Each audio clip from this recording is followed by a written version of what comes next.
The aspect of metamorphosis in my composition, I think, has a great deal in the first aspect to do with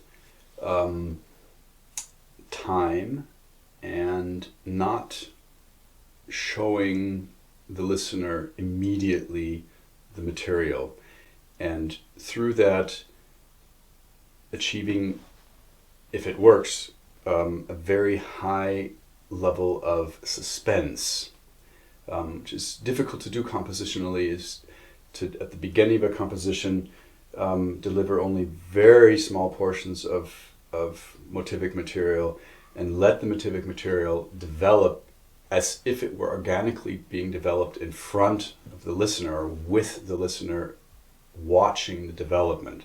Of course, it's all planned from the composer, from my side, but the sense is that the listener should be at the beginning so involved in the excitement of what could come next, because actually of the reduced effect of the beginning of the composition. It's very hard to do because it's dependent on the concentration of an audience, of course, and on aspects of very soft sounds and pianissimi. It's of course not something I've invented. It's something that I, perhaps in a certain way, maybe unconsciously, heard a lot in Sibelius, and this is kind of a compositional form that Sibelius uses differently than I do that, because he doesn't necessarily do it with dynamics, but with motivic development that not until the end of a movement in Sibelius do you actually have the material. So you hear the material getting larger and larger and snowballing until at the end the theme will be presented. And I listened to a lot of Sibelius in my youth and studied a lot of Sibelius scores.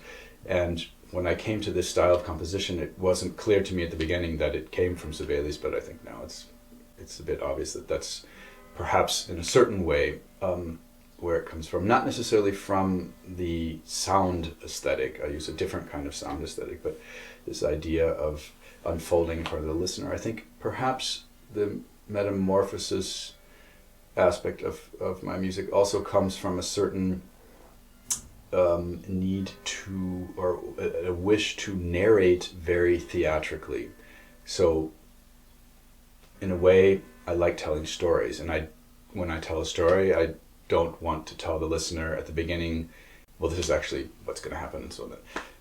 So I start very slowly, and when you tell a story dramatically, you want to start with a slow tempo and a few details, so that the listener comes in a suspense of what could happen, what will maybe unfold. And I like to think that the listener is then rewarded with the patience that he gives the piece. The listener gives the piece the patience when he's listening.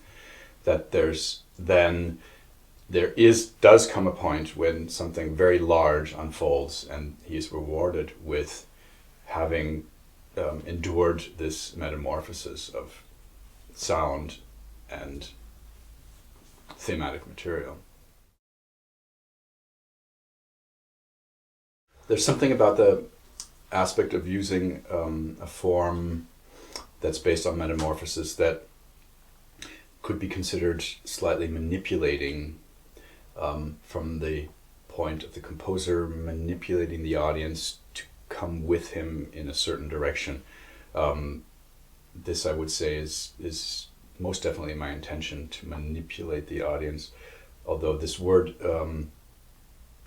in many contexts can be understood as negative, that art that manipulates could be understood as politically oriented, or in a certain way manipulating a listener or a reader to agree with the artist in a certain way. That's not my intention. What I think I mean by manipulation is more narrating, so that there is a voice. I don't like to think of it as my voice, but there's a voice and not a collection of coincidences, but there's a voice outside of the audience that is definitely a strong determining factor of how these next 20 minutes will be formed acoustically, and that's a certain manipulation that I like to think that the audience is pulled into, or even, I could say, seduced into letting themselves go and come with the narration. And of course, if one goes against that, it obviously doesn't have to work. But I think a certain open audience will find it, perhaps a certain open audience could find it difficult to withstand not going with the composition. I often get the reaction from audience that they say, it doesn't stop. I couldn't get out of the composition. It's not a composition that every 3 minutes has new material and new motives and then another rhythm, and it's something that starts and 20 minutes later stops. Generally, not always. If I'm working in a form that's approximately 15 or 20 minutes. And this seduction of, I have you, and now I'm going to bring you on a journey to the end of this journey. We're going to stay together, and every point is planned, and every point on this journey is something very special that's planned for you. If you just wait and listen, we're going to get to the top of the mountain. It's no doubt that the top of the mountain is coming. Perhaps that's also part of this idea of composing in a metamorphosis, is that maybe at first you don't even recognize the incline that we're going to the top of the mountain, and suddenly we're in the foothills and you realize there's no coming out of this. That's just a giant suction going to the top of this mountain. And that's luckily my experience with a lot of audience members, that I do get some feedback, is that a lot of people say, also people that have nothing to do with art music or classical music, say, I couldn't get out of it. I was in, and then there was no escape until the end. And then, which is quite an experience, I think, for somebody to not just listen on, it's almost like coming out of the temporal level that's based on a clock. So that was the first minute of the composition. Now we're going to do the next thing. That's the next minute of the composition, which is a different form of composition than saying, let's just turn the lights out, so to speak, acoustically. I'm going to turn all the lights out, and you don't know where you're going. And after 20 minutes, maybe there will be a very strong light that's on, but you don't know when did that light start turning on. And this transition from start to end is something that I find very challenging, and has, at least in the last 10 years or more of my aesthetic, been more or less has more or less determined the form of the composition, which also can nonetheless be problematic, especially when talking about a larger composition like a theater piece, an opera, music theater, a dance theater piece. Then one has to take the large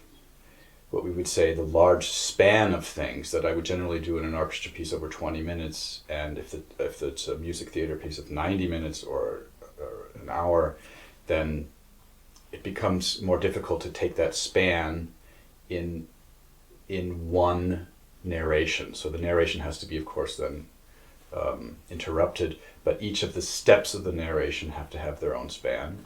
And then all of the steps of the narration put together still have to achieve at the end that the listener believed at the end there were 7 steps or however many scenes, and they all still led to a culmination at the end. That's the greatest challenge for me in music theater, or in theatrical pieces, or pieces that aren't strictly absolute music for chamber or orchestral settings.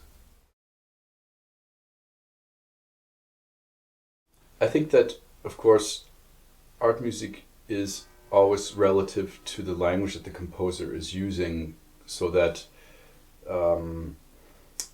a certain idea that music is a universal language, I don't necessarily agree with.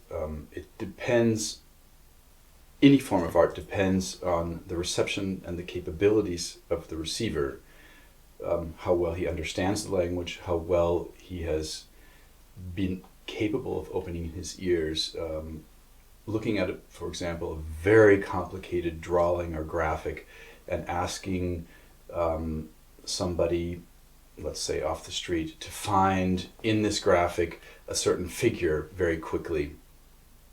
Although it's an extremely complicated graphic, he might not have the trained eye to find that figure, and maybe that figure is very important to understand the message of the graphic.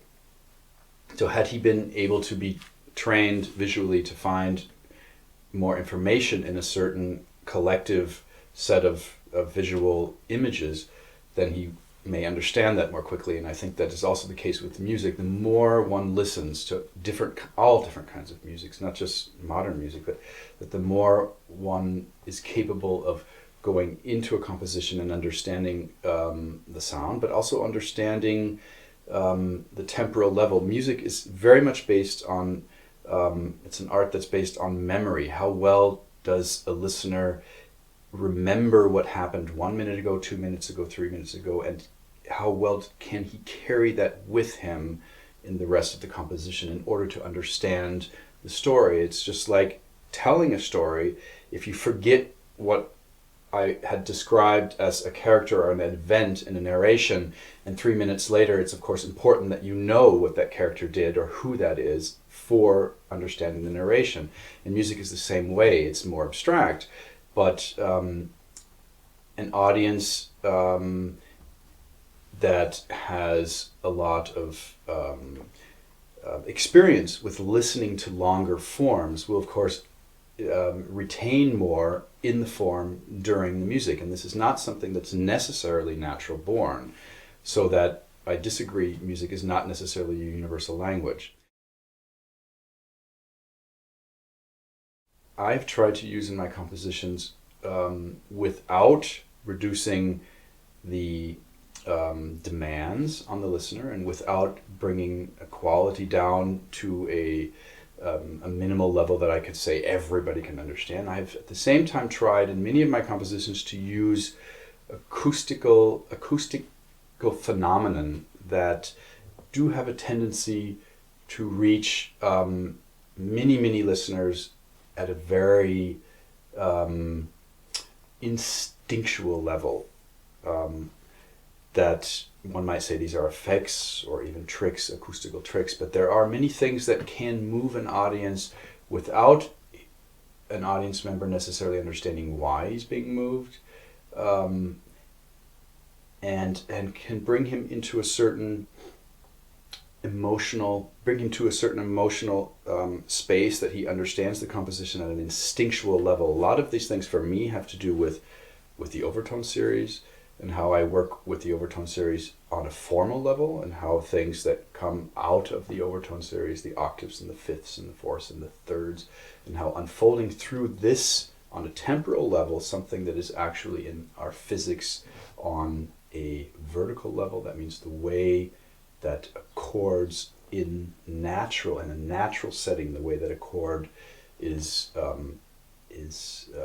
that in the way that a chord resonates in a natural setting, like a column of air, the way it resonates in an organ pipe, or the way it resonates in a trombone, or the way a string resonates. That there are certain natural physical phenomenon that I try to integrate into a composition in order to have something, one could call it organic, or one could call it instinctual. A lot of people call my music archaic, in the sense of almost primitive, that going back to something